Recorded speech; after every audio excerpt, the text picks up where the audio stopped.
the entertainers. KFI, 640, and Lohman and Barkley. It's 6th and Ardmore, Ted. Let me get a pencil. Just Ted? Ted? What do you need, Ted? W? What? I say, do you know where 6th Street is? In what city? In Los Angeles. In Los Angeles? Yes. It's between 7th and 5th, I think. Yeah, well, actually, it's just a block off Wilshire. Block off Wilshire? Yeah, and then you go to Normandy and about a block west of that. Normandy? A block west of Normandy, and you'll find Ardmore. And that's Ardmore? Yeah, to Ardmore. Where the new... I thought you knew we were moving. No, we Apparently they showed didn't up know that you were, at the old moving. radio station, and today is our first day here out of these posh new facilities. Was that in a memo? For KFI. It seems to me I heard about it someplace. I don't remember if it was in a memo or how I knew, but I do remember hearing that we were moving as of today. It was certainly depressing to come in here and find nobody here. At the old... of my life. Light of my life, the true-to-life story of men and women living their span of years in Pine City, a typical small Midwestern community. As you'll recall, Dr. Duncan faced off in a duel with Dr. Stud in the Pine City Park. Dr. Duncan forgot his weapon. Dr. Stud fired. Dr. Duncan fell to the ground, and I lay there mortally wounded. Pardon me. Today, Dr. Duncan has been transported to the Pine City Hospital.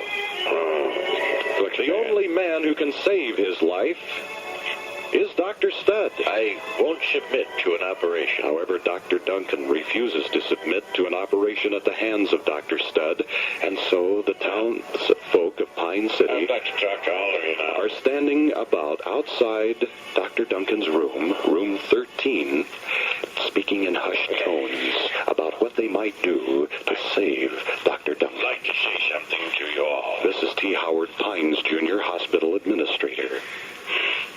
First of all, we normally don't put people in room 13. But I figured with Dr. Duncan, in his case, he won't be there long anyway. That bad, eh?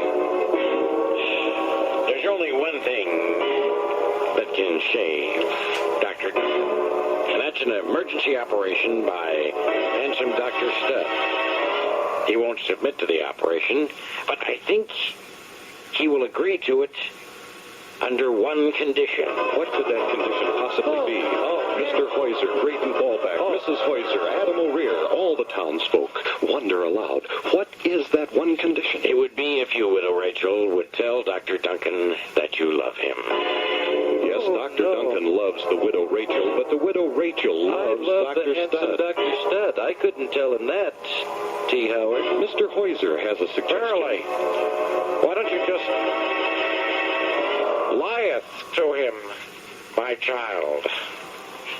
Well, I couldn't do that. It's a sin to tell a lie. Verily, I say unto thee, perhaps that is true, but you could keep your fingers crossed. Well, apparently, the voluptuous yet somehow mysterious Widow Rachel accepts that I'll keep my fingers crossed. and enters room 13 to tell Dr. Duncan that she loves him. Then suddenly the door bursts open. The Widow Rachel rushes back into the hallway of the Pine City Hospital and says, I'm afraid Dr. Duncan is gone. Apparently T. Howard Pines, Jr. was right. There was no need to worry about putting Dr. Duncan in room 13 because he wasn't there very long. Now the medical practice in Pine City belongs solely to the handsome Dr. Stud, for Dr. Duncan is gone. Be sure to join us tomorrow when we'll hear the Widow Rachel say, No, I don't mean he's dead. I mean he's gone. There's nobody in the room. Professor, you finally perfected the tissue paper bikini.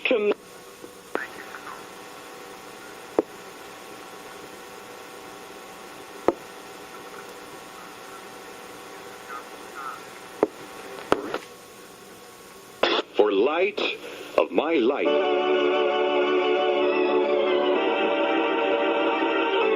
Light of my life. The true-to-life story of men and women living their span of years in Pine City, a typical small Midwestern community. Well, as you'll recall, Dr. Duncan was hospitalized in the Pine City Hospital in room 13. I'll go in and say hello to him. Tell him I love him. The mysterious, Although it'll be a lie. widow Rachel crossed her fingers, walked into his room to tell Dr. Duncan that she loves him, in hopes that that news would help somehow Dr. Duncan to survive from the dual wounds suffered at the hands of the handsome Dr. Studd. That's some bad news. Dr. Duncan is gone. Yes, the widow Rachel announced upon returning from room 13 I'm sure he died. that Dr. Duncan was gone. No, I mean, he's not dead. He's just gone. There's nobody in the room. Well, quick. We must search the hospital. T. Howard Pines Jr., hospital administrator, begins to lead a search of the In order to hospital. find him, because Dr. Duncan is not a well man, as you know. They search high and low, every nook and cranny of the Pine City Hospital. Let's stop here for a while. We've looked everywhere. I don't think we can find him. I'm hungry. Let's go get something to eat. And so, they all go to the area where the dispensing machines are located, What's that sound? and they hear a sound emanating from the room. It's somebody slurping soup. Look, there's Dr. Duncan by the soup machine. Hello, everybody. Well, now wait. I'm having some soup. Had not Dr. Duncan been mortally wounded in the Thought you were duel? morally wounded. Mortally wounded at the hands of the handsome Dr. No. What happened was I fainted from lack of soup. I was just hungry. I was famished. I was ravished. That's why I'm having some soup here at the soup machine. Well, what about handsome Dr. Studd? Huh? He still has your entire practice, Dr. Duncan. No, he doesn't. I found a way to get rid of handsome Dr. Studd. And I'll tell you about it right after this musical stinger. What is it that Dr. Duncan has come up with as a way for him to rid the town of the competition of Dr. Studd? I've got him out of the doctoring business. I got him a job on the Eyewitness News team. Of course. Dr. Studd, so incredibly handsome that he has joined the Eyewitness News team. And yet, being a doctor, he doesn't know the first thing about news. That'll help him. Be sure to join us tomorrow when we'll hear Dr. Studd say, That's very amusing, Christine. And now, Dr. George, how's the weather look? of my life.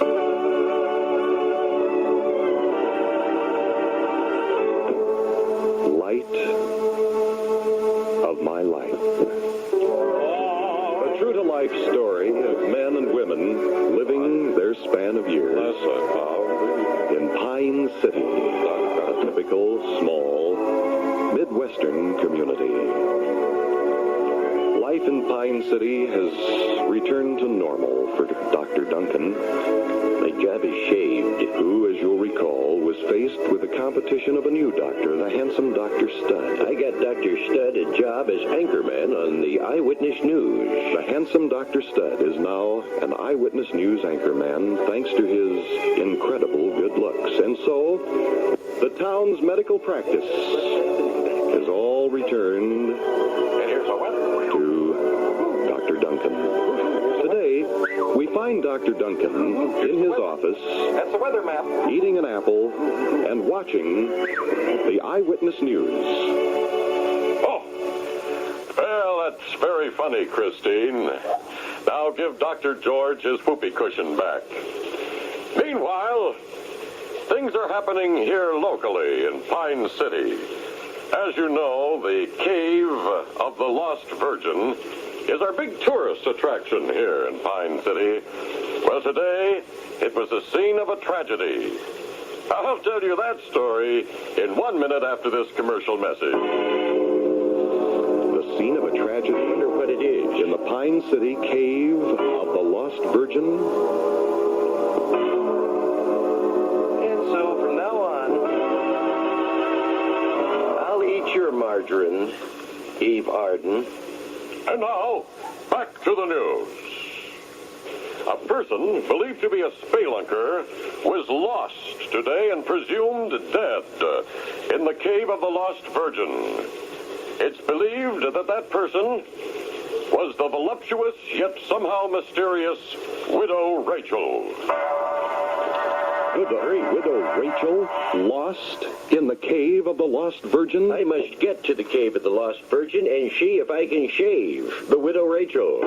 Dr. Duncan quickly turns off the television set, heads out of his office, out into the hallway, down the hallway, and out the door of the hospital, and heads toward the Cave of the Lost Virgin.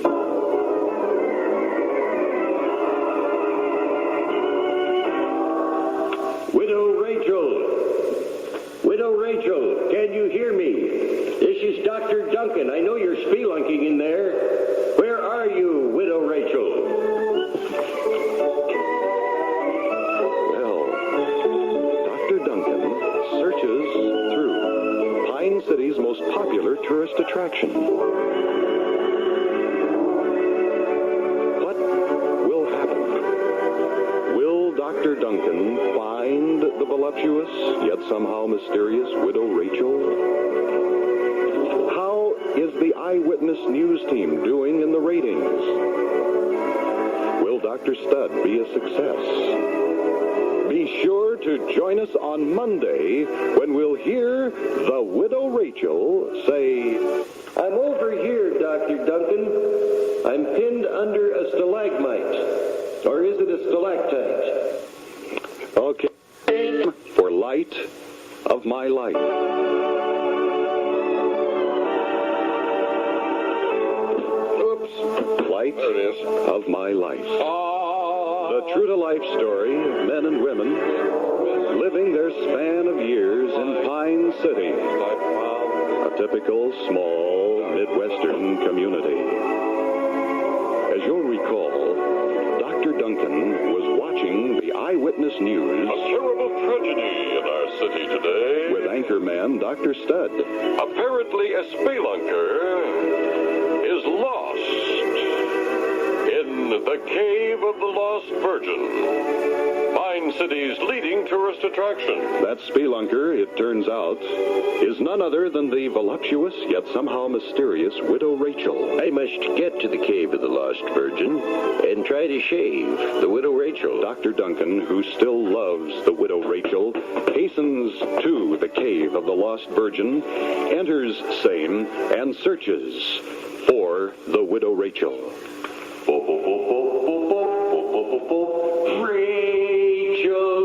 Rachel! But there is no response from Widow Rachel. Dr. Duncan continues his search. Meanwhile, back in the Pine City Hospital, T. Howard Pines, Jr., Why, it's handsome Dr. Studd. as Dr. Studd enter his office. I have a terrible problem. Howard, I'm not cute enough for Eyewitness News. I'm getting beat out in the ratings by Patrick Emery and Paul Moyer. They're both cuter than I am. What a terrible thing for an Eyewitness Newsman.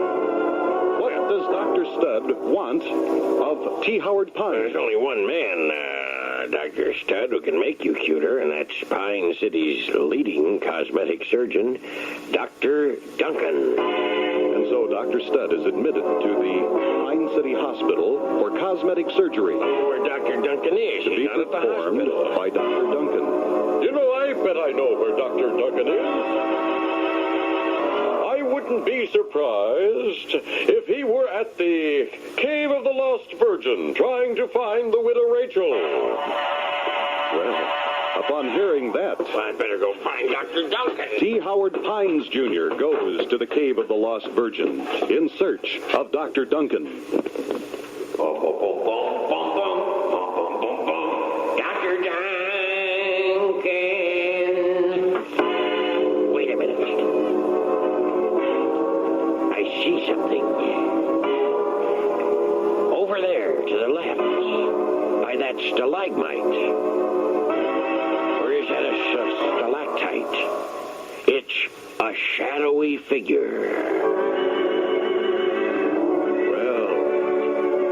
Dr. Duncan is lost in the Cave of the Lost Virgin. The voluptuous yet somehow mysterious widow Rachel is lost in the Cave of the Lost Virgin. And yet T. Howard Pines Jr., upon entering the cave, sees a mysterious figure off there by a stalagmite. Or is it a stalactite? Be sure to join us tomorrow when we'll hear that shadowy figure say, I'm the Lost Virgin.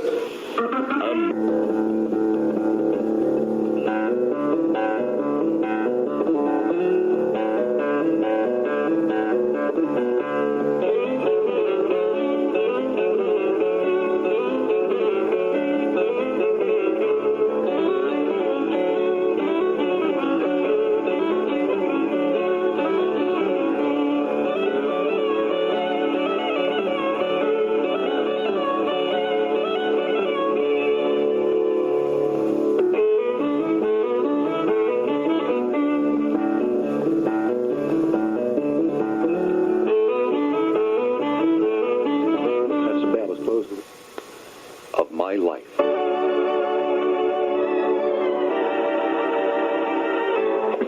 Light of my life. The true-to-life story of men and women living their span of years in Pine City, a typical small Midwestern community. As you'll recall, yesterday, Dr. Duncan came upon the still form of the voluptuous yet somehow mysterious Widow Rachel. Widow Rachel. Widow Rachel. Are you alive, or have you gone to your great reward? You see, Dr. Duncan is in Pine City's most popular tourist attraction, the Cave of the Lost Virgin. Meanwhile, footsteps approach Dr. Duncan. It is I, T. Howard Pines, Jr. And Dr. Duncan, I've been lost, too, for a long time with the Lost Virgin herself. And Dr. Duncan, we're going to have to find a new name for the cave. Yes, the Cave of the Lost Virgin will hereafter be known as... Well, how about Crystal Cave? That's it.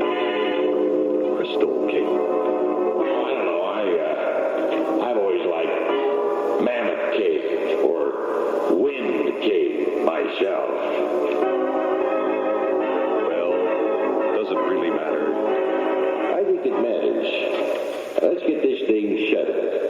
It will be called Crystal Cave. And so the Cave of the Lost Virgin now becomes known as Crystal Cave. But is the Widow Rachel unconscious? Or has she gone to her great reward? I have no idea. Why don't we just ask her? Widow Rachel, are you alive, or have you gone to your great reward? I'm alive, Howard. Now let's get out of here. That's fine. On the way out. We'll just walk down this way. And right here, here's where you got lost, folks. You just turn left here. Or is it right? No, it's left. No, it's right. Good heavens, I'm lost too. Well, Dr. Duncan, the widow Rachel, and T. Howard Pines Jr. all lost in Crystal Cave. When suddenly a rumble begins. What's that? Good heavens, I think we're having a cave-in.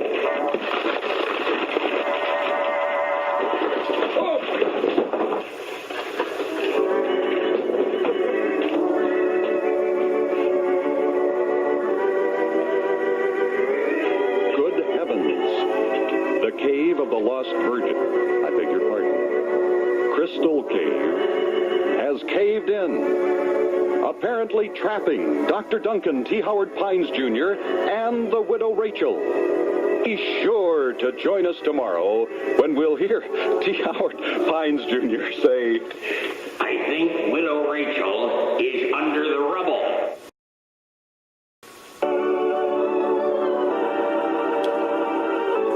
Light of my life. The true-to-life story of men and women living their span of years in Pine City, a typical small Midwestern community. Where activity of late has occurred in the Pine City tourist attraction, the Cave of the Lost Virgin. A spelunker is believed to be missing and presumed dead in Pine City's leading tourist attraction, the Cave of the Lost Virgin. That spelunker, it turns out, was none other than the mysterious widow Rachel. Dr. Duncan has gone to the Cave of the Lost Virgin in search of the widow Rachel, and T. Howard Pines Jr., hospital administrator, has gone to the cave in search of Dr. Duncan. As you'll recall yesterday, T. Howard Pines Jr. saw a strange shadowy figure off in the distance, in the deep dark recesses of the cave. I am the Lost Virgin. T. Howard Pines Jr. came upon the Lost Virgin for whom the cave was named. That was yesterday. Meanwhile, Dr. Duncan continues his search for the voluptuous widow Rachel.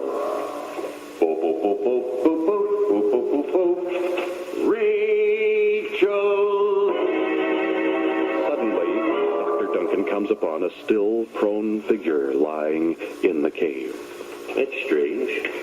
There's someone lying here in the cave. Apparently has struck his and or her head on a stalagmite. Or is it a stalactite? It's the widow Rachel. Well, Dr. Duncan has come upon the still form of the widow Rachel. He tries to revive her.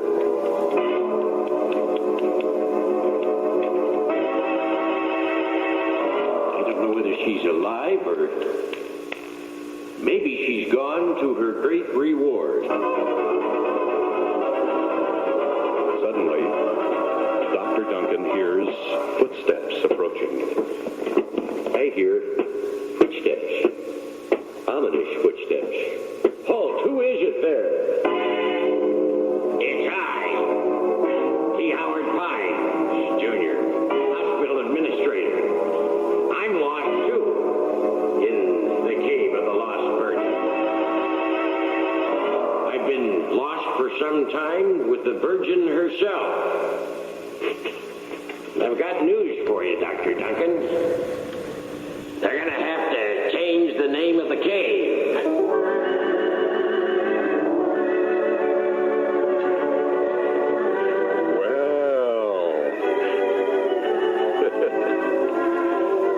Is the widow Rachel merely knocked unconscious, or has she gone to her great reward? Will Dr. Duncan and T. Howard Pines Jr. be able to find their way out of the cave? Be sure to join us tomorrow when we'll hear T. Howard Pines Jr. say, Maybe Crystal Cave would be a nice name. time for light of my life.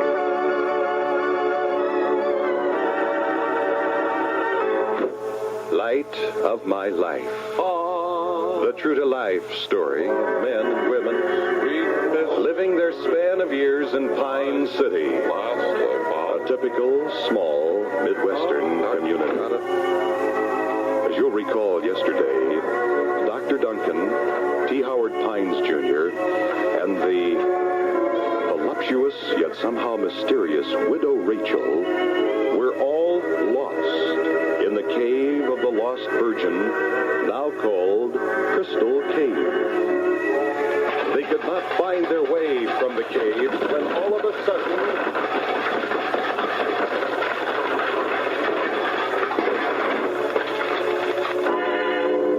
a cave-in. As the dust settled, they began to count heads. T. Howard Pines Jr. notices. 1, 2. One of us is missing and presumed under the rubble. That one is none other than the widow Rachel. Feverishly, Dr. Duncan and T. Howard Pines Jr. begin clawing their way through the rubble which is covering the widow Rachel. Quick, Howard, we must dig as fast as we can to save the life of the widow Rachel. They continue digging. It seems as if hours pass, when suddenly Dr. Duncan exclaims, Eureka! Or is it Yreka? Eureka. Thank you. Eureka! Look at this, Howard. I've discovered something that looks like it is. It's gold. Well,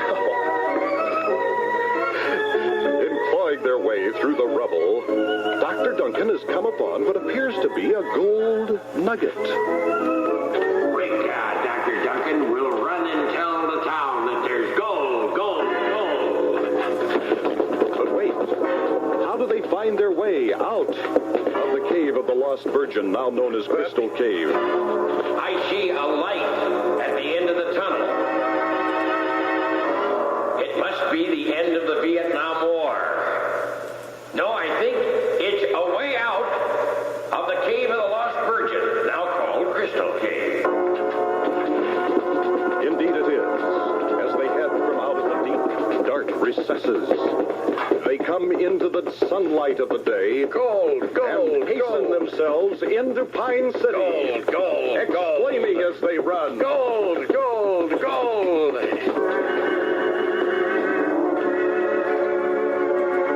But what about the widow Rachel, still buried beneath the rubble?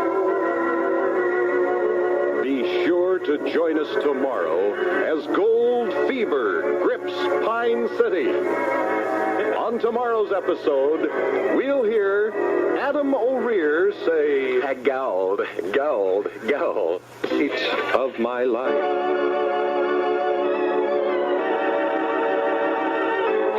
Light of my life.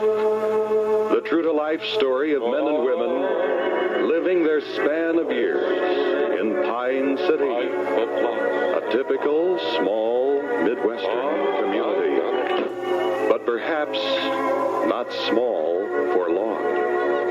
As you'll recall, T. Howard Pines Jr., Dr. Duncan, and the widow Rachel were in the cave of the Lost Virgin, now known as Crystal Cave. When a cave-in occurred, the widow Rachel was trapped under tons of rubble as T. Howard Pines Jr. and Dr. Duncan frantically clawed their way through the rubble to find the widow Rachel. Look what I've discovered, Howard. Dr. Duncan hit upon It's gold. a gold nugget.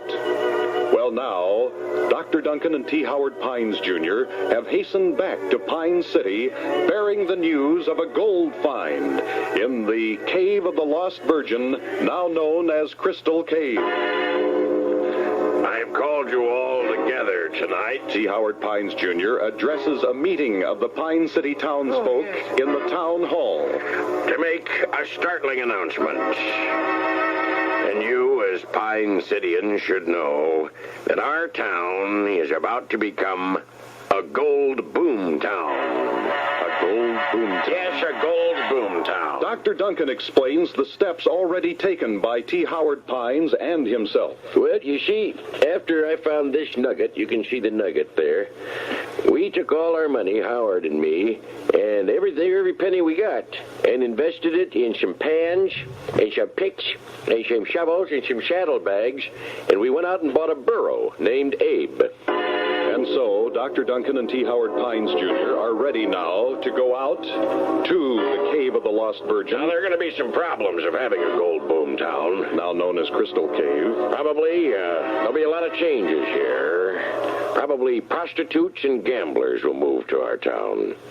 But look at it this way. It'll be more fun around here. And so, the two of them mount their burro named Abe. Are there any questions before we leave?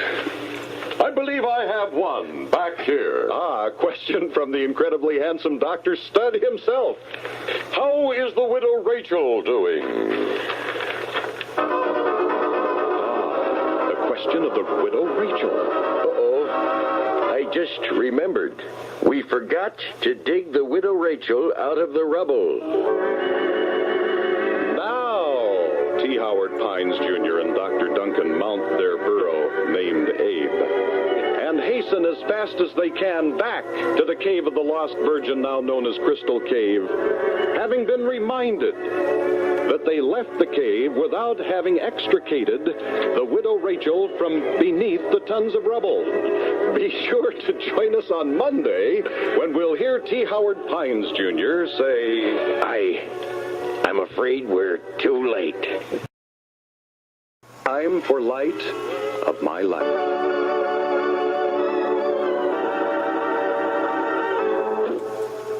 Light of my life. The true-to-life story of men and women living their span of years in Pine City, a typical, small, Midwestern community. As you'll recall, on Friday, the townsfolk of Pine City thought that Dr. Duncan and T. Howard Pines, Jr. had gone plumb loco as they came into town announcing the discovery of gold in the Cave of the Lost Virgin, now known as Crystal Cave. At a meeting in the town hall, Dr. Duncan and T. Howard Pines, Jr. announced their discovery, and Dr. Duncan showed a gold nugget. You see this gold nugget? I found that at the Cave of the Lost Virgin, now called Crystal Cave. And so Dr. Duncan and T. Howard Pines, Jr. took all their lifelong belongings and have traded them in on the necessary accoutrements for prospecting for gold. We've got pans, and we've got knapsacks, and we've got canteens, and a burro named Abe. Well, gold fever has struck Pine City.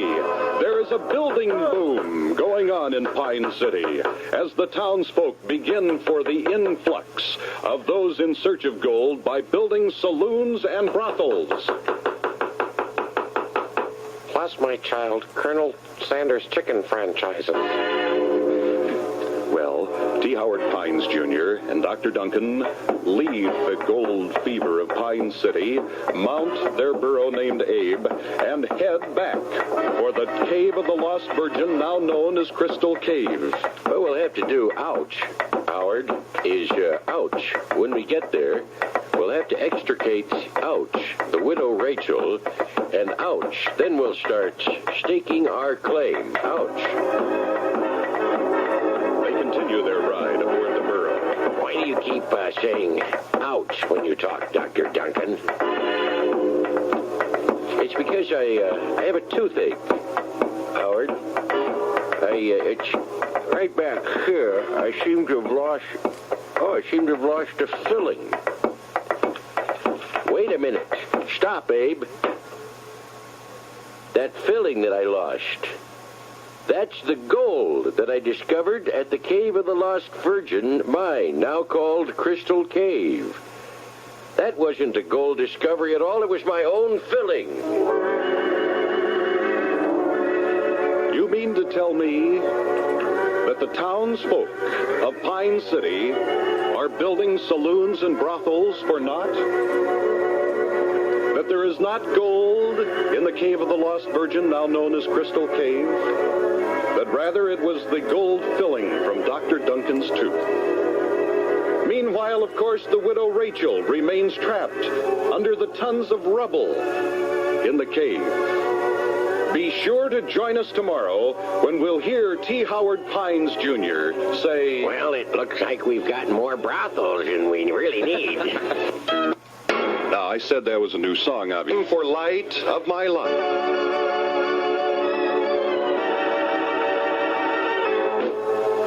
Light of My Life. The true-to-life story of men and women living their span of years in Pine City, a typical small Midwestern community. Whereas you'll recall, Dr. Duncan and T. Howard Pines Jr. announced to the Pine Cityans that they had discovered gold in the Cave of the Lost Virgin. Look at this nugget. Now Crystal Cave. And so they took all that they had and bought themselves the things necessary to go prospecting for gold. We'll buy some knapsacks and some plates and some glasses and some knives and some forks. You don't need to mention everything. And a burro named Abe. And so they climbed aboard their burro as gold fever struck Pine City. Gold. When suddenly Dr. Duncan discovered that the gold nugget they found in the Cave of the Lost Virgin, now Crystal Cave... Wait a minute. This isn't a gold nugget. It's the filling from my tooth. Meanwhile, they decide nonetheless to return to the cave. We have to return to the cave, to Dr. extricate the widow Rachel from under the pile of rubble which resulted from the cave-in of the cave. We have to extricate the, whatever he said. And so they return to the cave, to the rubble, and begin shoveling their way into the rubble in hopes of finding the widow Rachel. You know, there's an interesting theory in psychology that you might be interested in, Dr. Duncan. It's a way of maybe your winning back the love of the widow Rachel. How can Dr. Duncan win back the love of the widow Rachel, whose heart has been given to the incredibly handsome Dr. Studd? Pavlov proved that very often when you save someone from a terrible and a dangerous situation, they fall in love with the person who saves them. Well, upon hearing this news, Dr. Duncan digs even more vigorously and hopes that the widow Rachel will first sight his face and, as a result, fall madly and desperately in love with him. This is my way of getting the love of widow Rachel back from the handsome Dr. Studd. Wait a minute. I think I see her. Oh, widow Rachel, is that you? Just a minute. Let me dig with my shovel faster. I'll get you in a second. Thank heavens I'm saved. And I'm in love. I'm in love with that shovel. Why, sure enough, the first thing she saw becomes the object of her affections. The widow Rachel has fallen in love with Dr. Duncan's shovel. Be sure to join us tomorrow when we'll hear Dr. Duncan say, You know, Howard, I just can't see what she sees in that shovel. Your time for Light of My Life.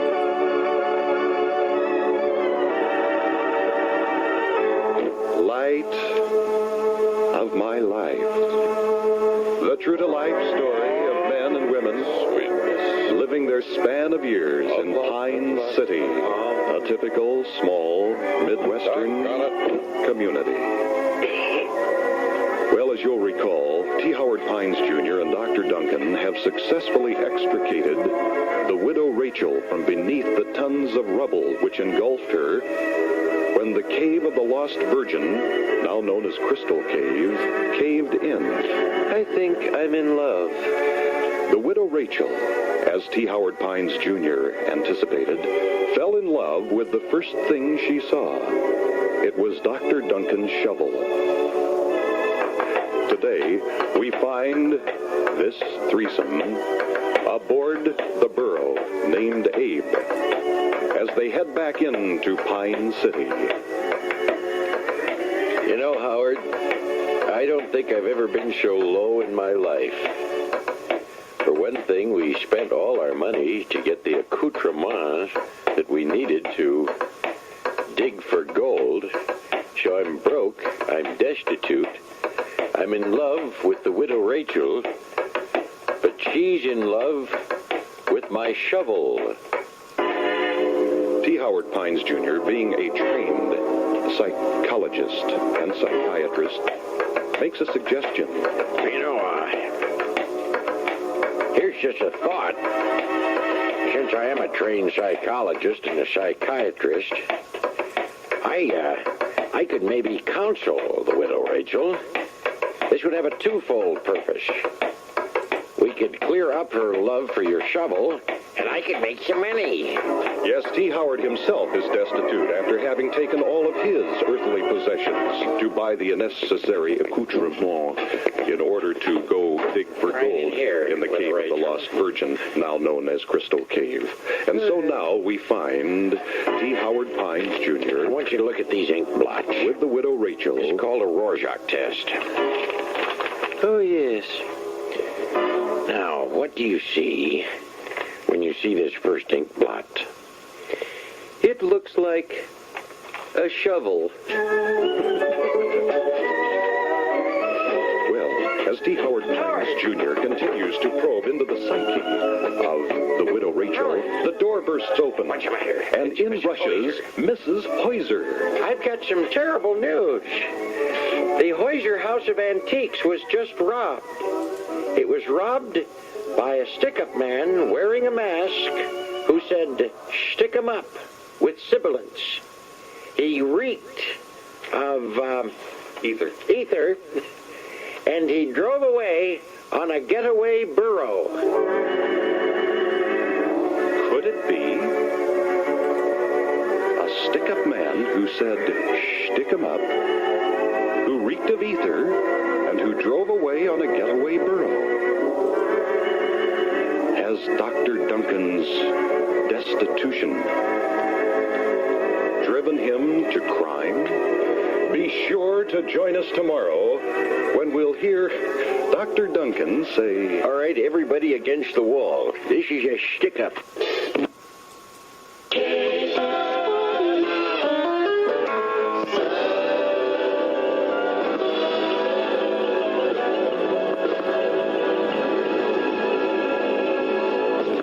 it's time for Light of My Life.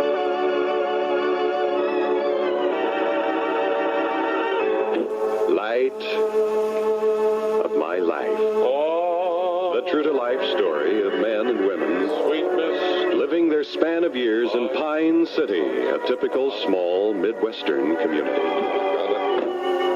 As you'll recall, T. Howard Pines Jr., as a trained psychologist and psychiatrist and family counselor, Now, widow Rachel.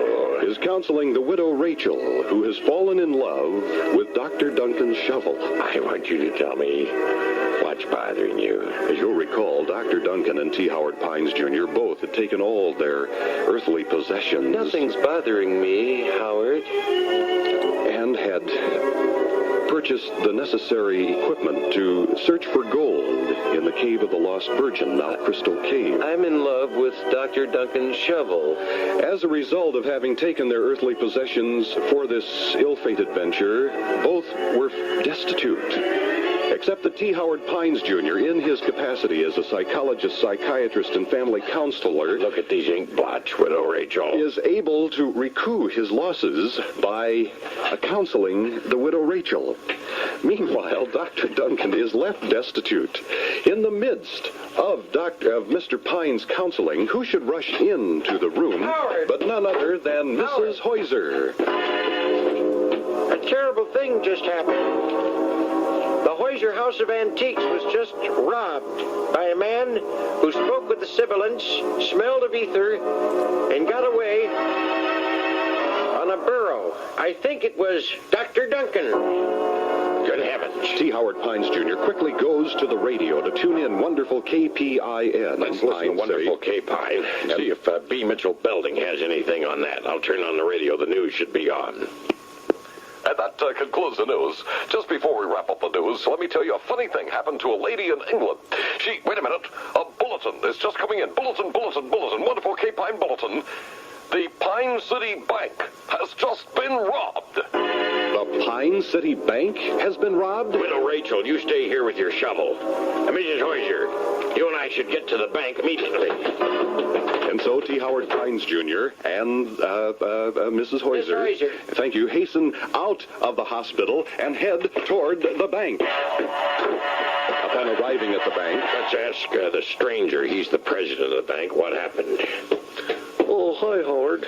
Mrs. Hoyser. We were just robbed by a gentleman who came in here and claimed that he had a bedpan full of nitroglycerin. How was he attired, stranger? Well, he had a mask on, of course. He spoke with the sibilants. He smelled of ether, and he got away on a burro. Howard, I think it was Dr. Duncan. perhaps what they feared most has indeed come to pass. Dr. Duncan has taken to a life of crime. If indeed it is Dr. Duncan who has just robbed the Pine City Bank. Be sure to join us tomorrow when we'll hear Officer Mulder say, Shore and Begorra, I'm issuing a 4-state bulletin for Dr. Duncan. Faith, top of the morning in Killarney, he should be shot on sight. people get in of my life.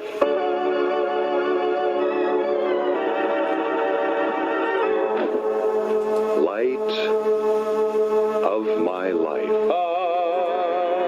The true-to-life story of men and women living their span of years in Pine City, a typical small Midwestern community. Light of My Life stars Ted J. Baloney as Dr. Lowell Duncan, W. Eva Schneider Baloney as Mrs. Hoyser, Roy Bean as T. Howard Pines Jr., Leonard Leonard as Graydon Ballback, Maynard Farmer as Adam O'Rear, Mary Beth Payton as the Widow Rachel. Cecil Hoodspith is the stranger, now president of the Pine City Bank. Pastor Starmer is Mr. Hoyser, and Roscoe Bosco is Mr. Lyle. Gloria Swanson and Officer Mulder are themselves. Activity of late has occurred in the Pine City Bank, which has been knocked over by a masked robber. He spoke with the sibilants. He reeked of ether, and he got away on a burro. I think it was Dr. Duncan. Well, Officer Mulder rushes into the bank. Faith and Begorra, top of the morning to you. I just saw a man who, Killarney, spoke with the sibilants, reeked of ether, and rode on a burro. And sure in Begorra, I think it's Dr. Duncan. Blarney Stone, Turalora. He's holed up at the old Gruber place. Dr. Duncan, a bank robber, now holed up at the old Gruber place. What is Officer Mulder's next step? Faith and Begorra, we're going to surround the old Gruber place. Killarney, top of the morning to you. I'm going to have to make some of you volunteer policemen. All right, who will step forward? Oh, I'll do that. President of the bank, the stranger volunteers. All right, did your mother come from Ireland? Did she kiss the Blarney Stone? All right, you're a policeman. Any others? Why don't you ask my teller, Mr. Lyle, if he'd like to be a policeman? Mr. Lyle, would you like to be a policeman? Oh, I just think that would be marvelous. I would just love to be a policeman and put on a uniform. For one thing, I think I look very nice in blue. Well, does Officer Mulder accept Mr. Lyle as a policeman? Faith and Begorra, we won't take you. We don't want to get your germs. the stranger, Officer Mulder, together, head for the old Gruber place to surround it. And Dr. Duncan, inside safe. Faith, we're going to have to ask for a volunteer to rush the old Gruber place and apprehend Dr. Duncan. Tour Laura, who shall we pick? Faith and Begorra, I think I'll pick you, Mrs. Heuser. Mrs. Heuser? To rush the old Gruber place? Well, what will happen next? Don't miss a single exciting moment of Monday's episode when we'll hear Mrs. Heuser say, All right, Duncan, I'm coming in to get you. Open up. For light of my life.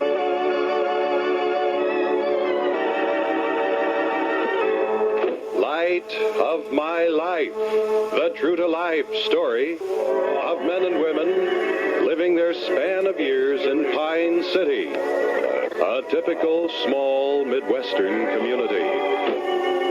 As you'll recall, there's been a crime wave sweeping Pine City. Oh, I don't know who it was, but he had a mask on, he reeked of ether, and he drove a burro. I think it's Dr. Duncan. That's the stranger, president of the Pine City Bank. Well, today we find Officer Mulder, Adam O'Rear, the stranger, and Mrs. Heuser, all surrounding the old Gruber place, where they believe Dr. Duncan, the alleged stick-up man, is holed up. Faith and Begorra, Mrs. Heuser, I want you to rush the house. That's Officer Mulder instructing Mrs. Heuser to storm the old Gruber house. And so Mrs. Heuser crouches down. I'll get crouchy down here. Behind a car. All right. Preparing to make her break for the old Gruber house. When I think the coast is clear, I'll run into the house and apprehend him, Officer Mulder. I'll go now. And so, Mrs. Heuser takes off, heading to the old Gruber house. Blarney. Tour Laura. Damn the British. She ran into the wrong house. The wrong house? I ran into the wrong house. A little embarrassing for Mrs. Heuser. Well, we all make mistakes. And so she returns to crouchy down once again behind the car, waiting now for the opportune moment to make her break into the Gruber house. Apprehend Dr. Duncan. Faith and Begorra, good luck to you. Good luck to you, Mrs. Heuser. Words of encouragement. Oh, good luck, Mrs. Heuser. Good luck to you, Mrs. Heuser. What's this? Wait a minute. Why, Dr. Duncan, what are you doing out there? Supposed to be holed up in the house. Dr. Duncan? Crouching down beside Mrs. Heuser? No, the man who's been robbing everybody in Pine City is doing an imitation of me. It is not Dr. Duncan who has turned to a life of crime. Faith and Begorra, whoever it is in there, come out. Killarney, look who it is. It's Rich Little.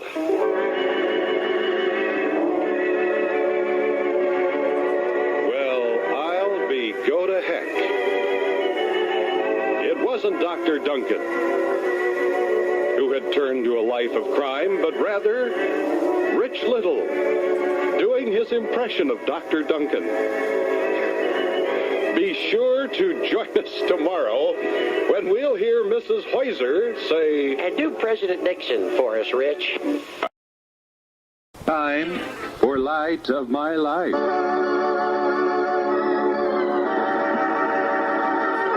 Light of My Life. The true-to-life story of men and women living their span of years in Pine City, a typical small Midwestern community, where today we're happy to announce that life has returned to normal for most of our friends.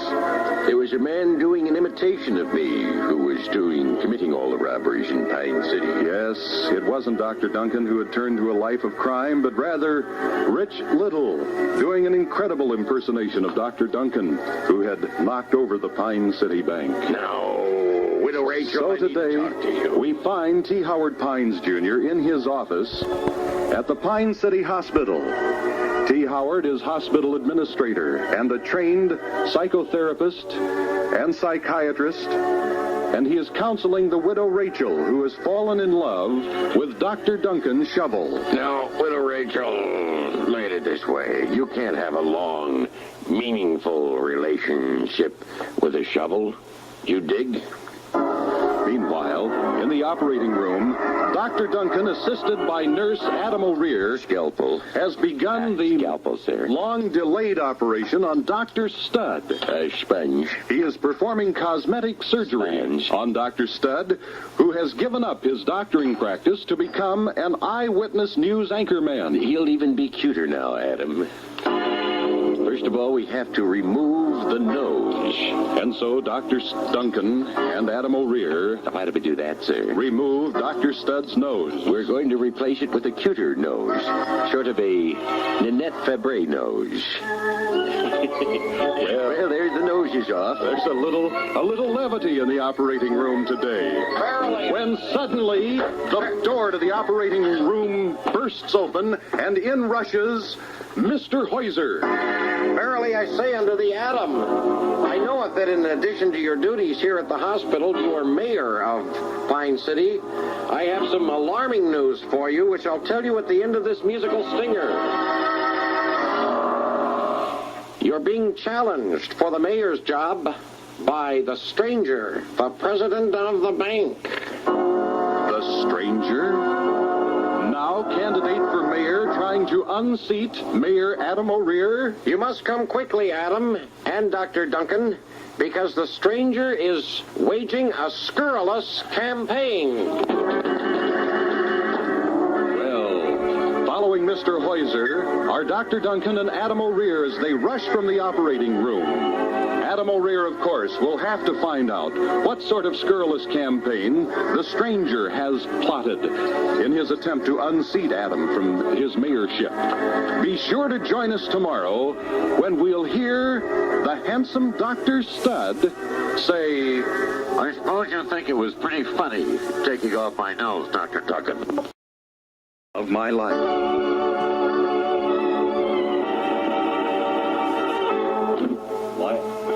Light of my life. The true-to-life story of men and women living their span of years in Pine City, a typical small Midwestern community.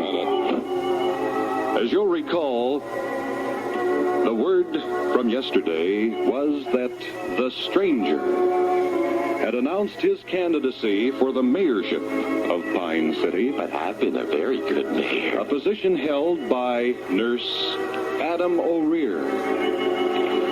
As a matter of fact, it has been further announced He's spreading scurrilous rumors about you, Adam. that the stranger is spreading scurrilous rumors about Mayor Adam. I've got some new news. Dr. Duncan, who has sided with Adam O'Rear in what appears to be a hard-fought campaign to retain his mayorship, arrives with good news. Well, it's not good news at all. Adam, sit down. I think you're going to take on the most difficult opponent of your political life. You've heard that the stranger is spreading scurrilous rumors about you. I've heard that the stranger has said that you have a proclivity to men. Oh, that could really hurt Adam's attempt for re-election. T. Howard Pines Jr. realizes the What do we do? import of what it is that Dr. Duncan has said. Well, the first thing we should do is attend the big Stranger for Mayor rally tonight and actually hear the strangers speak. And so, Adam O'Rear, Dr. Duncan, and T. Howard Pines Jr. Cricket. await nightfall Ribbit. in Pine Ribbit. City. Indeed, night has fallen. As we hear the sounds of the nighttime in a typical small Midwestern community. Adam, Dr. Duncan, and T. Howard Pines Jr. arrive at the Stranger for Mayor headquarters. And suddenly, look up there on the platform with the stranger. They spot Mr. and Mrs. Heuser. It's Mr. and Mrs. Heuser. Gloria Swanson. And the widow Rachel. And her shovel. All apparently in the stranger's camp. My fellow citizens, The stranger speaks. I would like to tell you about my opponent, Adam O'Rear. He has a proclivity to men. What does that there mean? Just as Dr. Duncan had indicated earlier, the stranger is slinging mud. Adam O'Rear asked for an explanation. What does that mean? It means you love men. Well, that there is a vicious lie. I'm only in love with one man, T. Howard Pines.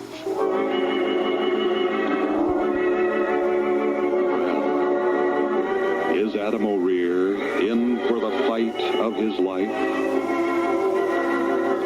What scurrilous thing has the stranger to say next about the incumbent mayor? Be sure to join us tomorrow when we'll hear the stranger say, Adam O'Rear has made $90,000 in speaker's fees.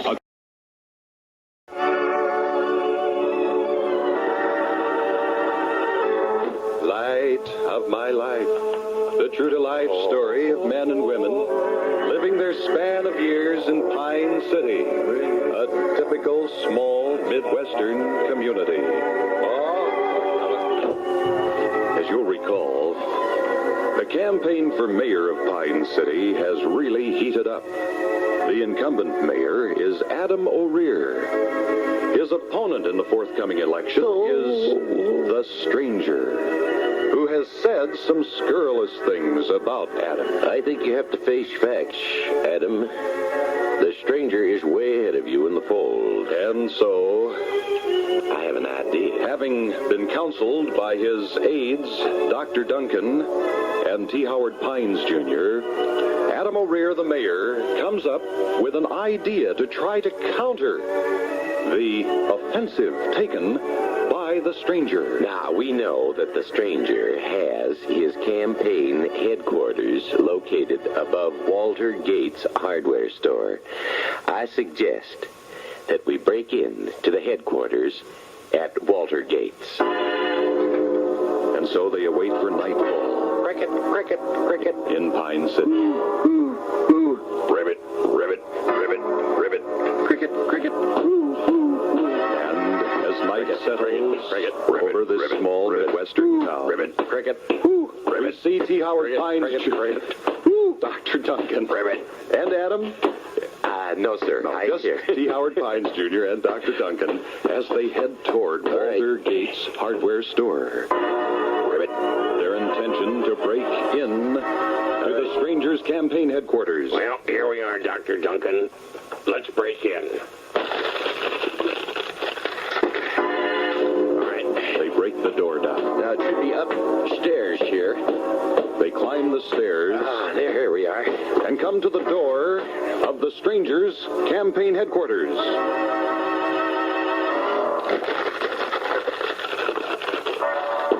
They break that door down and enter. All right, let's go through his desk here. See what we can find. Well, have you found anything, Dr. Duncan, that we can use against him? I think so, Howard. There's some rubber bands, a ballpoint pen that says Dale's Lumber, a copy of Wee magazine, and look, Howard, there's a glass ball in here. A glass ball What does it do? in the stranger's desk? Well, if you turn it upside down, it snows on a couple of children. Let's get back to Adam and tell him what we've discovered. And so, Dr. Duncan and T. Howard Pines Jr. leave the campaign headquarters, back down the stairs, and back into Walter Gates' hardware store. Well, as long as we're here in the hardware store, why don't we just take a bandsaw and a 7 1/4 inch drill?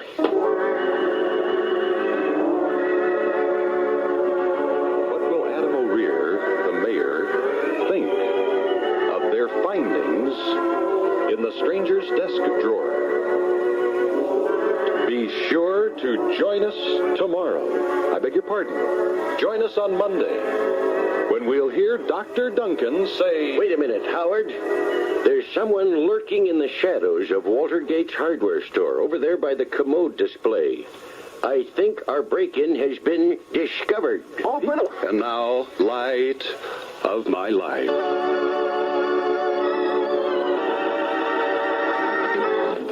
Light of my life. The true-to-life story of men and women living their span of years in Pine City, a typical, small, Midwestern community.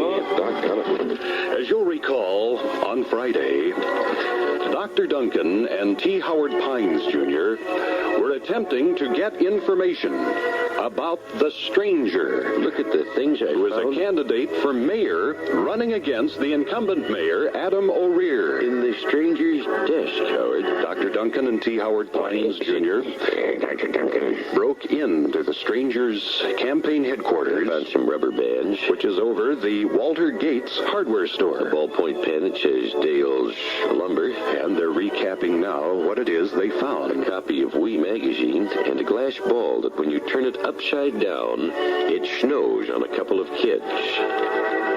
And so, having taken those things from the stranger's campaign headquarters desk, they leave his office and return downstairs to the Walter Gate hardware store.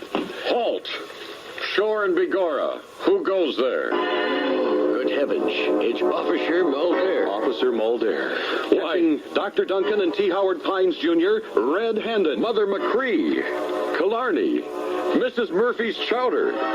You two are under arrest. Well, what will this mean to the campaign effort of Adam O'Rear? That his 2 aides have been arrested in the Walter Gate hardware store.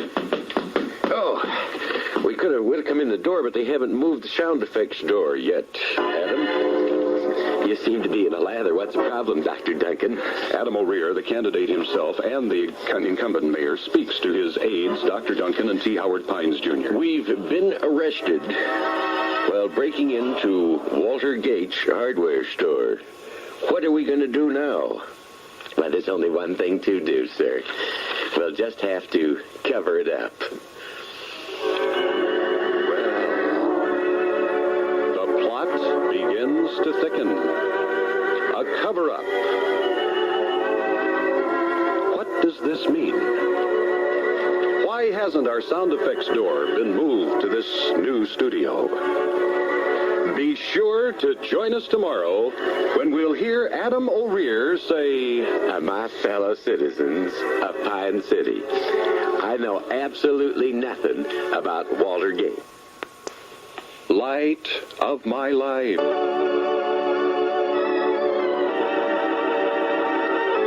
Light of my life.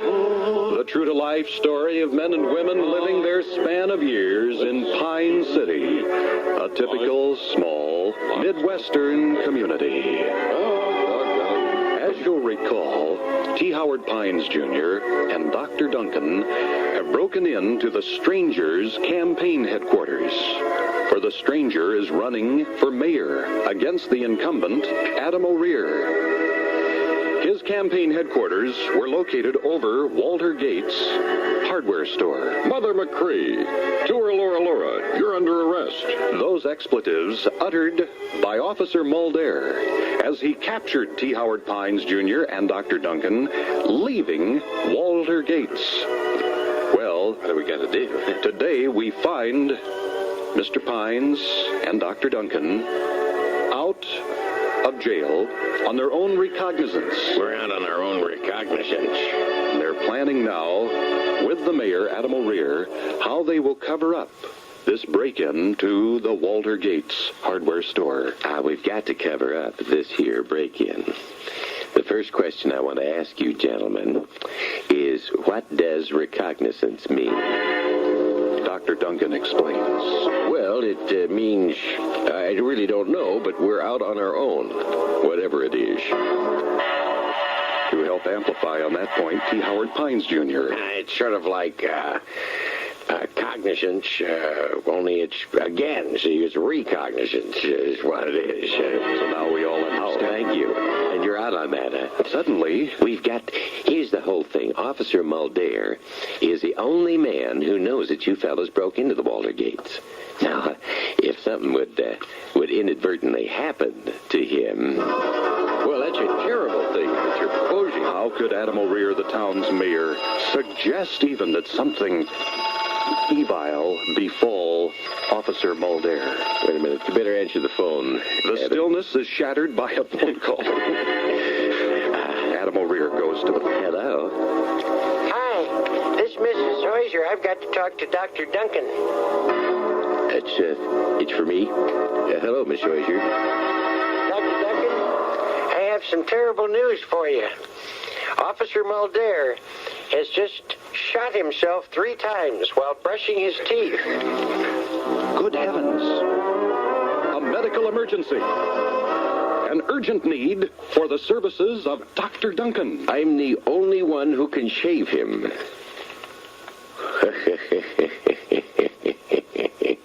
Oh, no. What does this evil laugh mean?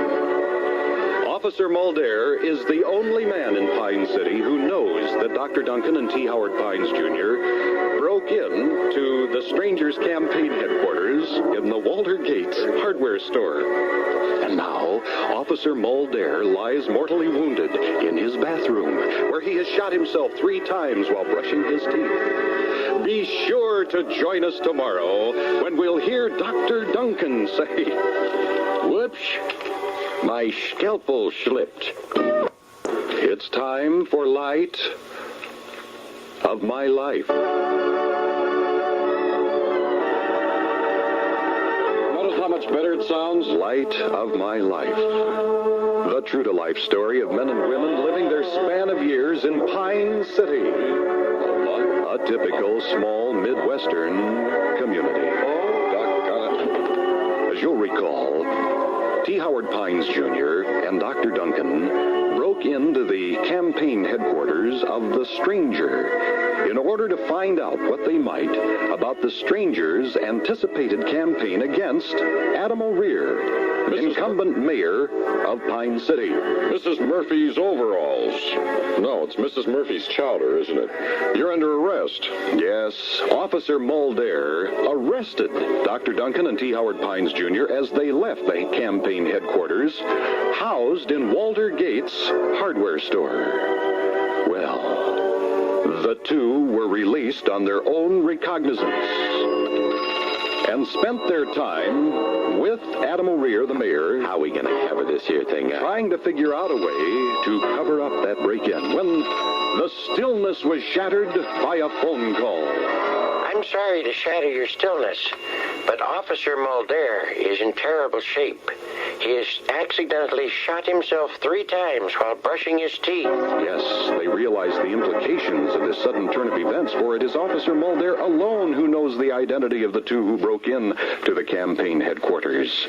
And so, Dr. Duncan, in his capacity as general practitioner and surgeon, What a dilemma. may be called upon to perform a life-saving operation on the one man who might be able to finger them for having broken in to the Stranger's headquarters. Here are the x-rays of Officer Muldair, Howard. Can we look at the x-rays of Edie Williams again, Dr. Duncan? Not right now. I want to show you. It looks very, very bad for Officer Muldair. You see, the 3 bullets have lodged in his shinish. What do you recommend as a cure? Massive doses of Tristan. But eventually, these bullets, if left there, will fester. And eventually, Officer Muldair will suffer from neuritis and neuralgia and the heartbreak of psoriasis, and eventually Shakam. An operation is the only answer. Well, now, Officer Muldare's life is in the hands of Dr. Duncan. And so, Adam O'Rear, who also is nurse at the hospital, and Dr. Duncan wheel Officer Muldare into the operating room, where they find the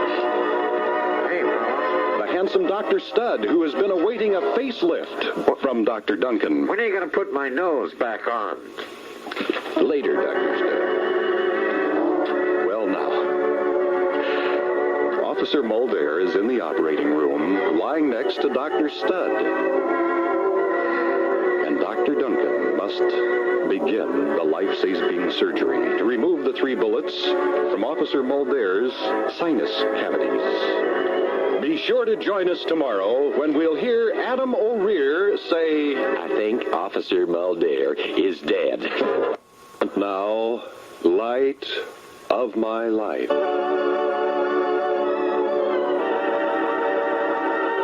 Light of my life.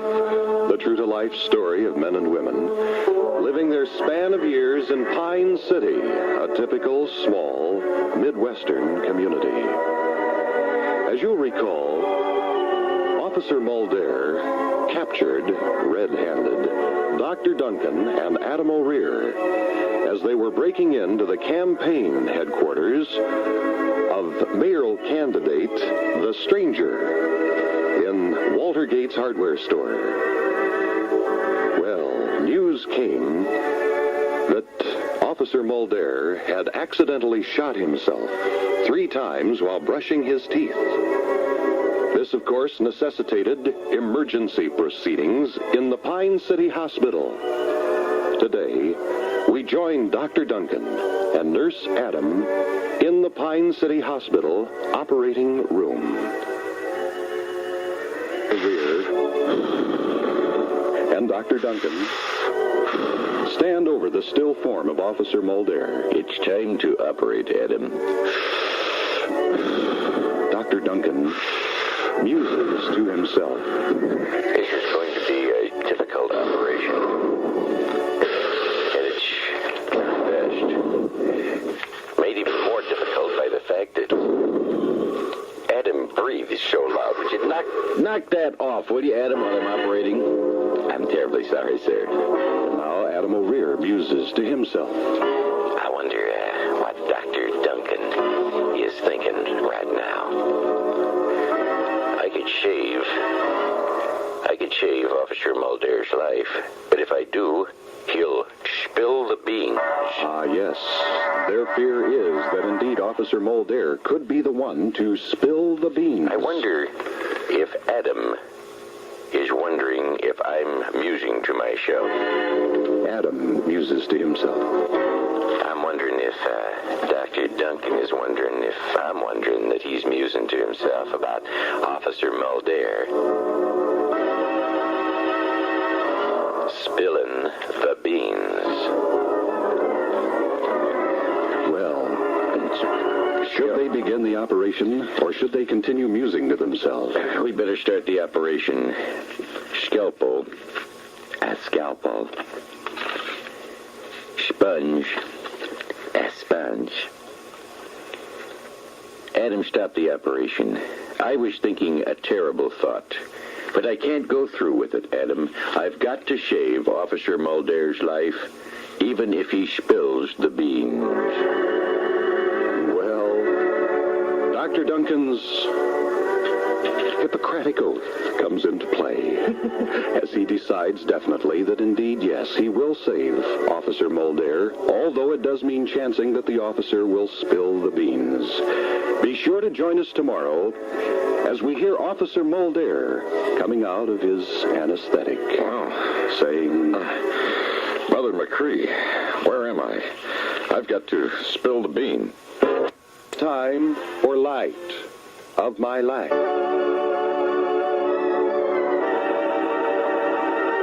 Light of my life. The true-to-life story of men and women living their span of years in Pine City, a typical small Midwestern community.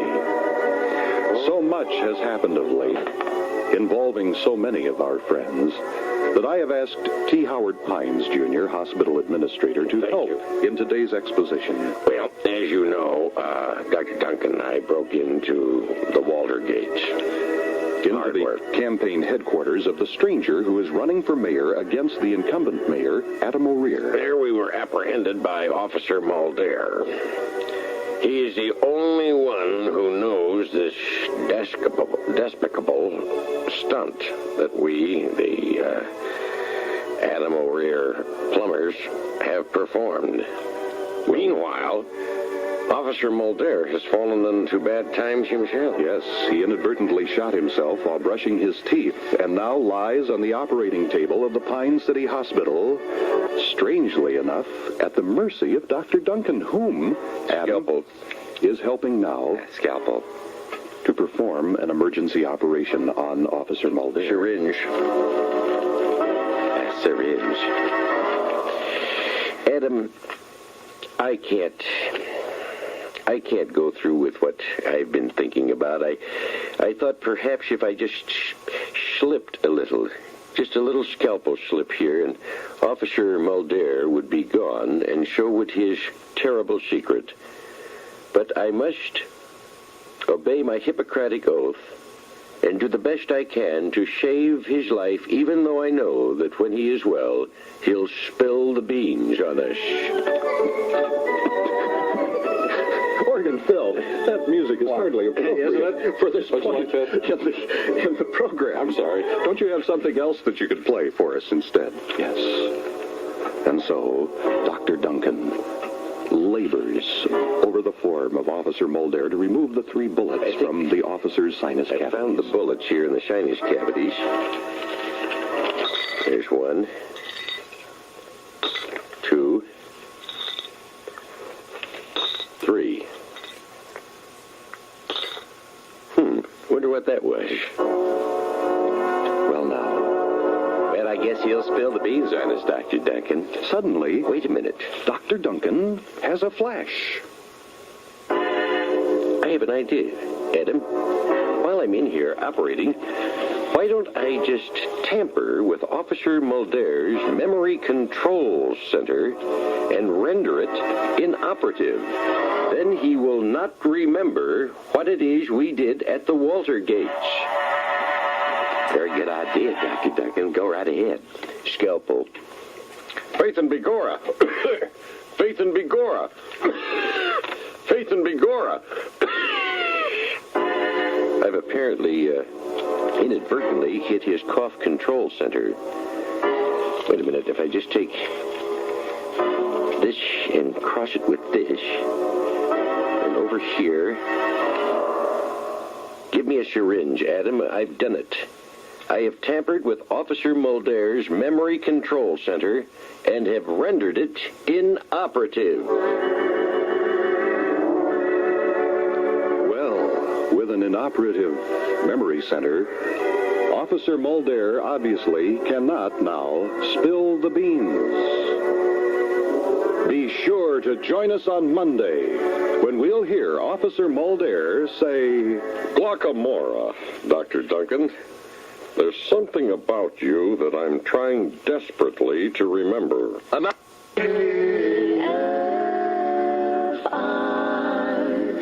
Is never far away. Oh, light of my life.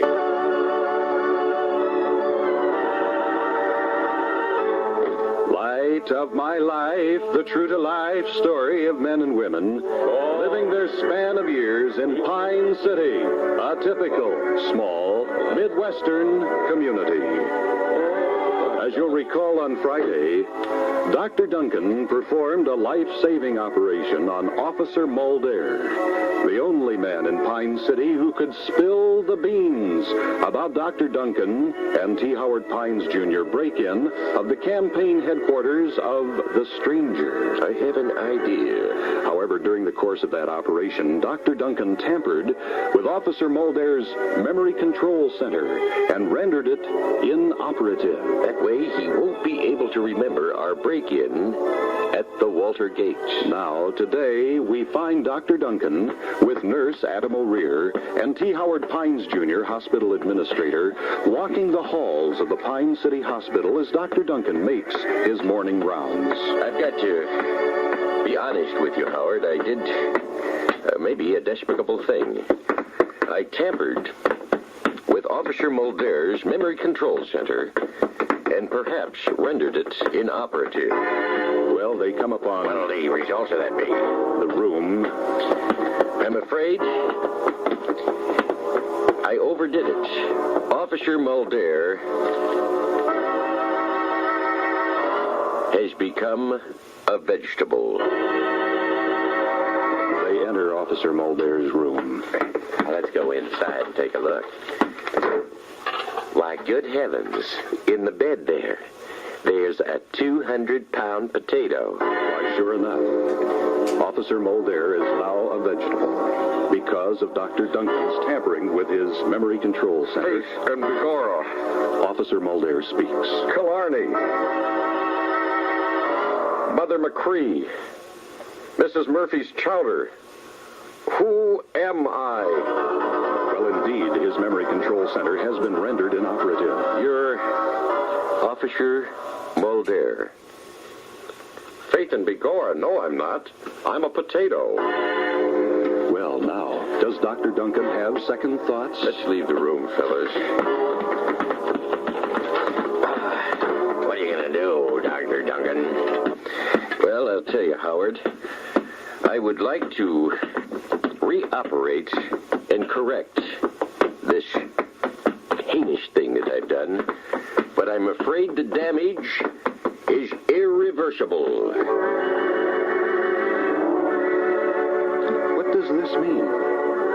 Will law enforcement in Pine City now be under the control of a 200-pound potato? Is the operation reversible? Be sure to join us tomorrow when we'll hear Nurse Adam O'Rear say, Dr. Duncan, come quick. The potato has escaped. Now another. It's time for Light of My Life.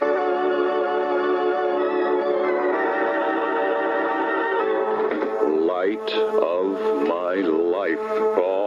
The true-to-life story of men and women.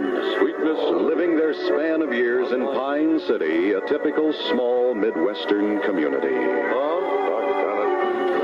As you'll recall, Dr. Duncan performed a life-saving operation on Officer Mulder. I think it'll work. But in the course of that operation, he decided to deactivate Officer Mulder's Memory Control Center. This should render it inoperative. Indeed it did. Uh-oh. However, as a result of Dr. Duncan's attempt to tamper with Officer Mulder's mind, I think I've turned Officer Mulder into a vegetable. Yes, his worst fears were confirmed as he and T. Howard Pines Jr. went to Officer Mulder's room. You're right, Dr. Duncan. Officer Mulder is now a potato. And then, what are we going to do? As Dr. Duncan and T. Howard Pines Jr. sat in Mr. Pines' office in the Pine City Hospital, guilty somehow, Howard. Adam O'Rear burst through the door with even more terrible news. It's a 200-pound potato. Oh, Dr. Duncan, come quick. What is it, Adam? What is the terrible news?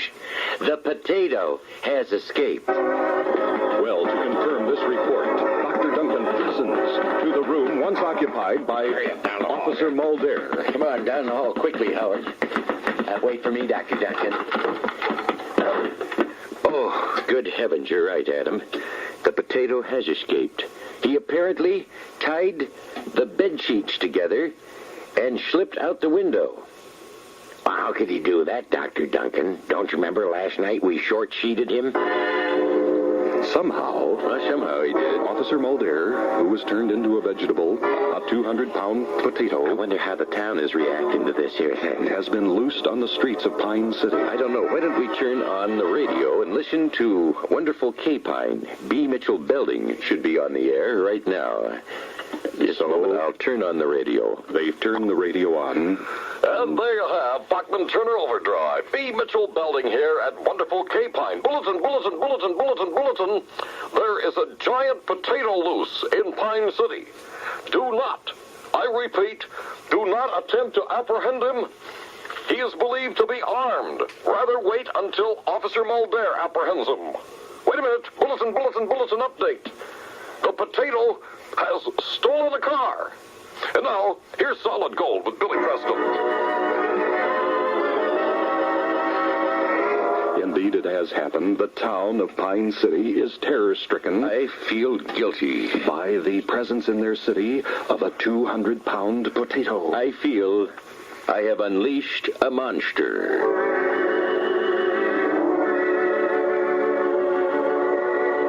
Well, it's a distraught Dr. Duncan who sits with head bowed, wondering what does the future hold. Be sure to join us tomorrow when we'll hear Mr. Heuser say, Verily I say unto thee, Mrs. Heuser, someone hath stolen our car. now through... It's time for Light of My Life.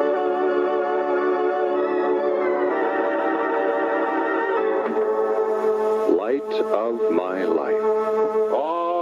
The true-to-life story of men and women living their span of years in Pine City, a typical small Midwestern community. As you'll recall, Dr. Duncan has performed an operation on Officer Mulder, an operation which has resulted in Officer Mulder's becoming a vegetable. He is a vegetable, indeed. He is a 200-pound potato, and is now escaped from the Pine City Hospital and is loose on the streets of that fair Midwestern community. Verily I say unto thee, my wife, our car has been stolen. Pastor Starmer discovers that his car is missing. He is unaware of the fact that the car was stolen by Officer Mulder. But because a crime has been committed, I must go report this to Officer Mulder. Mr. Heuser leaves the Heuser home and heads toward the police station. Goodbye, my darling.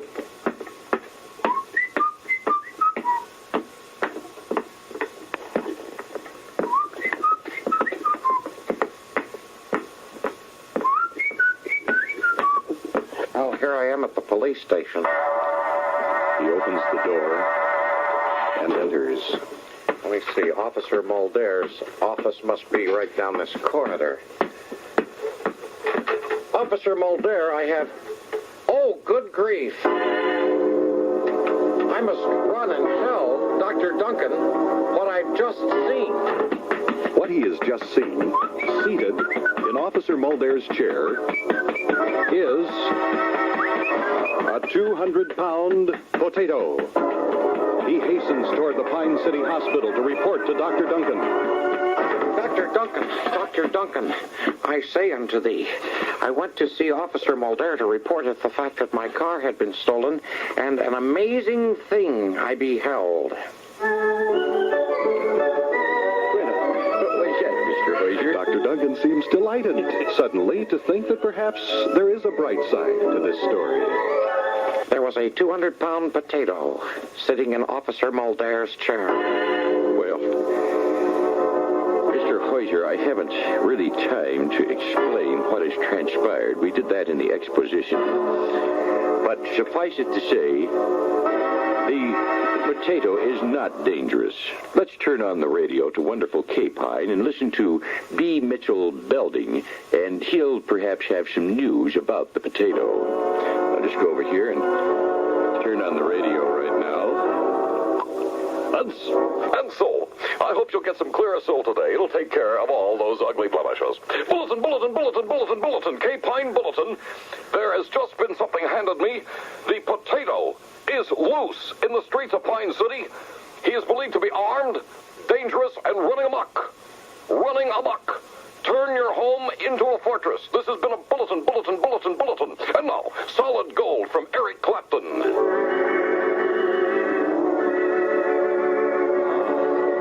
And so, Officer Mulder, now a vegetable, a 200-pound potato running amok in the streets of Pine City.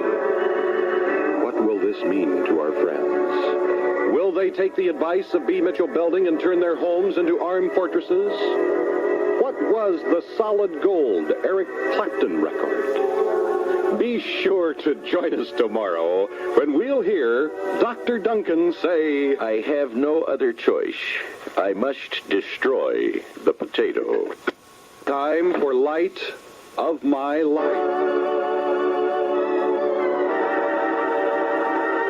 Light of My Life, the true-to-life story of men and women living their span of years in Pine City, a typical, small, Midwestern community. Doggone it. As you'll recall, Dr. Duncan, in performing an operation on Officer Mulder, overstepped the bounds of brain surgery. I'm afraid I've turned Officer Mulder into a vegetable. He's now a 200-pound potato and has been loosed on the streets of Pine City. The potato is loose. He's escaped. And so, all the residents of Pine City have been encouraged to turn their homes into armed fortresses. Arm yourself. Turn your house into a fortress. The 200-pound potato is loose. He's believed to be armed and dangerous. That, of course, is the voice of #1 rated B. Mitchell Belding. Now Solid Gold with Jethro Tull on wonderful KPIN radio in Pine City. Well, today, we find Dr. Duncan as he goes toward the home of the voluptuous yet somehow mysterious Widow Rachel. His intention is to make sure that the Widow Rachel has indeed made her home into a fortress to protect herself from the giant 200-pound potato. Come in. Widow Rachel, it's good to see you. I have some very alarming news. I want you to sit down because this may shock you. All right, I've sat. There is a giant potato loose in Pine City, terrorizing the inhabitants. Widow Rachel, I know you live here alone. I want you to arm yourself and turn your house into a fortress. I don't have a gun, Dr. Duncan. She does not have a gun. Oh. But she does have my shovel. Dr. Duncan's shovel, with which she fell in love, as you'll recall. Oh, I'm in love with the shovel. I can't do anything with the shovel. That's my lover. Suddenly, wait a minute. Listen very carefully, Widow Rachel. The Widow Rachel home. Heavy footsteps. Coming closer to the house, Widow Rachel. It must be the giant potato. Widow Rachel, hand me your shovel. I'll go over here to hide back at the door, and if it comes in, I'll hit it with your shovel. It's knocking at the door. Stand back, Widow Rachel. We'll let the potato come in, and I'll hit it with the shovel. Come in. Okay, now jump out and hit him. Oof. I did it, Widow Rachel. I managed to hit the... Wait a minute. That's not the giant potato. It's Mrs. Hoyser. Good heavenly days. Dr. Duncan has cold-cocked Mrs. Hoyser with the Widow Rachel's lover. What does this mean? Why was Mrs. Hoyser coming to the Widow Rachel home? Be sure to join us tomorrow when we'll hear the Widow Rachel say, Dr. Duncan, I'm afraid you've killed Mrs. Hoyser. It's 21 minutes past 6 now, 6:21. It's time for Light of My Life.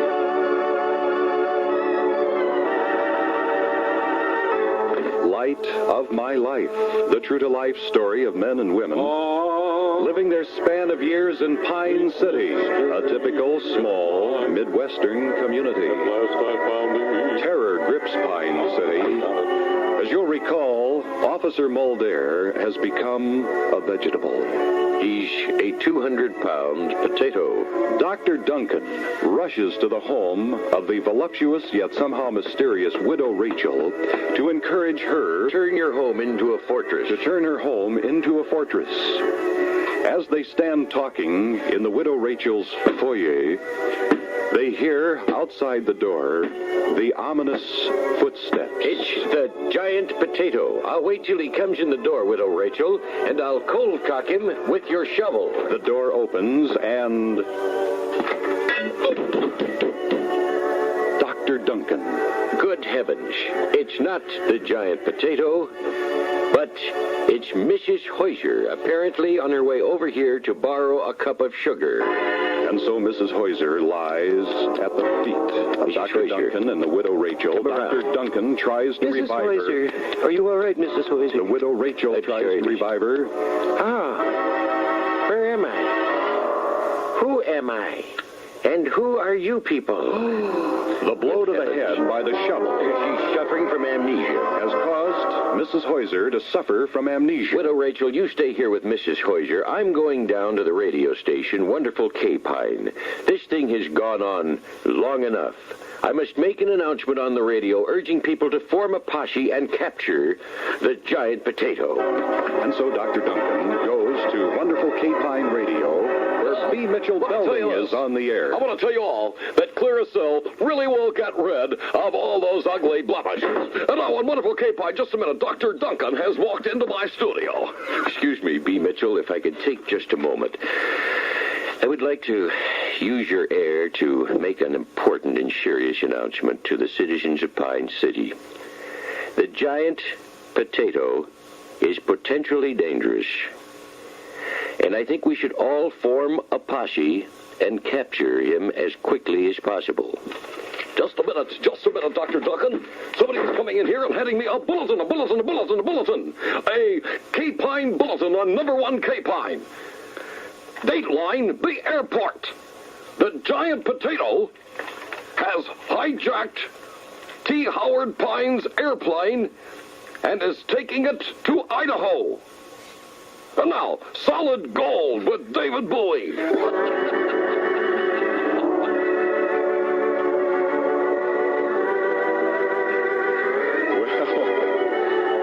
What does this mean? Dr. Duncan has made his appeal to the townsfolk to be on the lookout for the giant potato, and yet the giant potato is not in Pine City, but rather now is somewhere airborne, heading toward Idaho, having hijacked T. Howard Pine Jr.'s airplane. Be sure to join us on Monday when we'll hear T. Howard Pines Jr. say, I'm sorry, potato, but we haven't enough fuel to make it to Idaho. Fog, again, the Lohman and Barkley from 1960. And now, ladies and gentlemen, radio's only continuing daily light of my life.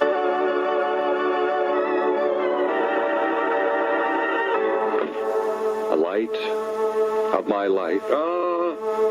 The true-to-life story of men and women living their span of years in Pine City, a typical small Midwestern community. Well, as you'll recall, only 3 people know the true identity of the giant 200-pound potato, which is terrorizing Pine City. It is indeed Officer Mulder who was turned into a vegetable at the hands of Dr. Duncan. It is Dr. Duncan T. Howard Pines Jr. and Adam O'Rear who know that Officer Mulder is the potato. We have a bulletin here at wonderful K-Pine Radio. B. Mitchell Belding, while broadcasting, suddenly announces to the populace the latest bulletin. The giant potato has commandeered an airplane flown by T. Howard Pines and has demanded to be taken to Idaho. Well, solid gold. With just roll tall. All right, Big Mitchell, that's fine. Now, with that announcement, suddenly Dr. Duncan... Hurry, we must get to the airport, Widow Rachel. The Widow Rachel... Come, Mrs. Hoyser. And Mrs. Hoyser, who is suffering from amnesia... Who am I? Head for the airport to try to stop the potato from commandeering T. Howard Pines Jr.'s airplane. Let's get up to the control tower. So they climb to the top of the control tower, where Dr. Duncan intends to talk to T. Howard Pines Jr. in his airplane. Activate the switch here. Howard, this is Dr. Duncan in the control tower. Do you read me? Over. Dr. Duncan, this is Howard, out in the airplane. I read you fine. Over. So they will now be able to communicate one with the other in the hopes that Dr. Duncan will be able to forestall the potato from hijacking T. Howard Pines' airplane. How's it look out there, Howard? Looks pretty bad, Dr. Duncan. The potato has a gun. And I was just going to fly over to Center City for some pheasant hunting, but the potato has demanded that I fly him to Idaho. Dr. Duncan responds. The pheasant hunting's pretty good in Idaho. Why don't you just go along with him? I don't have enough fuel to get to Idaho, Dr. Duncan. Not enough fuel. And so the airplane, the Piper Comanche, sits at the end of the runway. Why don't you do this? T. Howard Pines Jr. and the potato. Why don't you just explain that you don't have enough gas? Have you ever tried to explain anything to a potato? I have an idea, Dr. Duncan. Why don't you just have Officer Mulder hide at the end of the runway and shoot out the tires of Howard's plane? You see, Rachel does not know that it is Officer Mulder who has become the vegetable. Rachel, I have a terrible thing to disclose to you. The giant potato is Officer Mulder.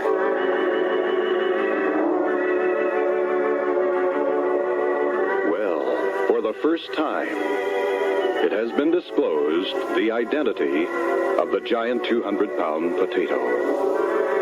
What will happen? Will T. Howard Pines Jr. take off with the potato and his gun? Be sure to join us tomorrow when we'll hear Mr. Pines say, "All right, fasten your seatbelt, potato." Hi, this is Henry. Time for Light of My Life. Light of My Life, the true-to-life story of men and women living their span of years in Pine City, a typical, small, Midwestern community. Well, as you'll recall, the activity of late is taking place at the Pine City Airport, where the giant 200-pound potato, Officer Mulder, has commandeered the airplane of T. Howard Pines Jr. He's forcing me to fly to Idaho, Dr. Duncan. T. Howard Pines, the pilot of the aircraft, is in communication with the control tower where Dr. Duncan is trying to talk the giant potato out of his scheme of hijacking the airplane and heading to Idaho. He's desperate. He claims he has the potato blight. And now, Dr. Duncan, Mrs. Hoyser, and the widow Rachel try in last-minute desperation to plot some way to keep that aircraft from leaving the ground. Who am I? Mrs. Hoyser, meanwhile, is suffering from amnesia. Wait a minute. I just thought of something, Widow Rachel. It's a plot that may shave T. Howard Pine. Mrs. Hoyser is a crack shot. Who am I? Mrs. Hoyser, take this gun, this machine gun, go down to the edge of the runway and see if you can shoot out the tires of the airplane.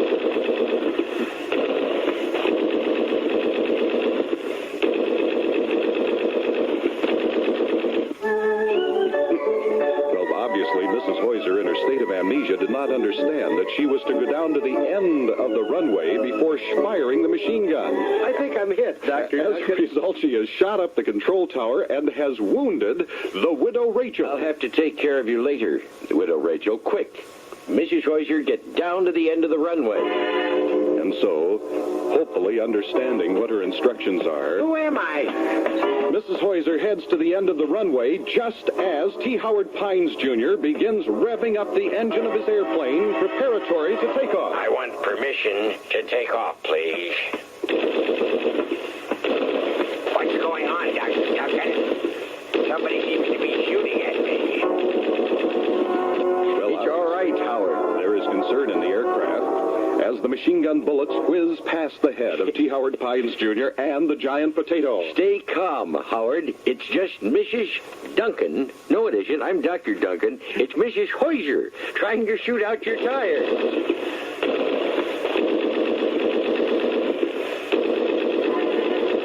As the gunshots break the silence of the countryside, the aircraft taxis down the runway, attempting to get airborne. Dr. Duncan, there's something I've got to tell you.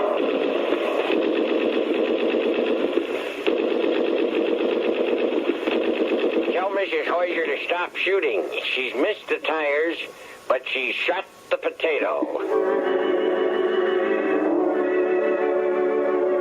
Well, what does this mean? How severely wounded is the potato? Will T. Howard Pines Jr. be able now to land the airplane back at the Pine City Airport? Or will he have to continue on with his flight to Idaho with the demented potato? Be sure to join us tomorrow when we'll hear T. Howard Pines Jr. say, I think the potato is mortally wounded.